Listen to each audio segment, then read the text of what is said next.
Good afternoon. So if you could just tell us a little bit about yourself and why you're here in Cancun. Hello Ryan, my name is Tony Haymet. I'm the director of Scripps Institution of Oceanography in La Jolla, California, part of the University of California, San Diego. I'm Australian by birth. I've been working in California for 4 years, and I'm a chemist. And my colleagues and I around the world have been studying what happens when CO2 dissolves in the ocean. Okay, so now what exactly is going on in regards to climate change and the ocean, and how is the ocean being affected as a result? Well, the ocean's an important player in climate change. You wouldn't know it from this conference, which we like to say is dominated by the atmosphere. But the ocean is the only heat sink we have in the entire planet. So the top meter of the ocean has the same heat capacity as the entire atmosphere. So all the excess heat that we've generated in the last 150 years since we started burning fossil fuels has all gone into the ocean. It's gone to the top of the ocean and then penetrated down.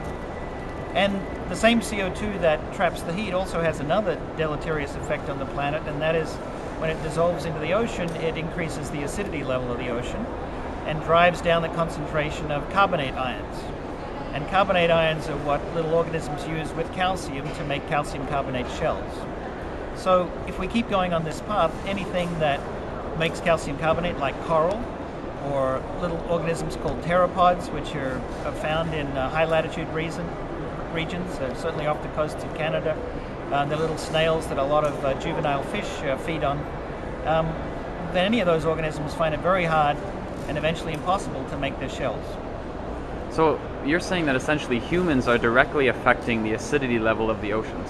Absolutely. It's gone up 30% since we started burning fossil fuels. That's not a contested fact. Is there anything that can be done in regards to reducing this harmful effect?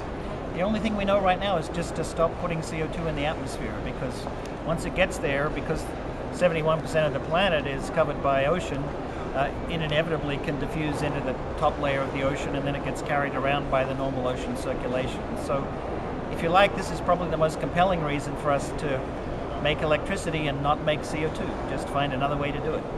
Well, thank you very much for your time, sir. Thank you.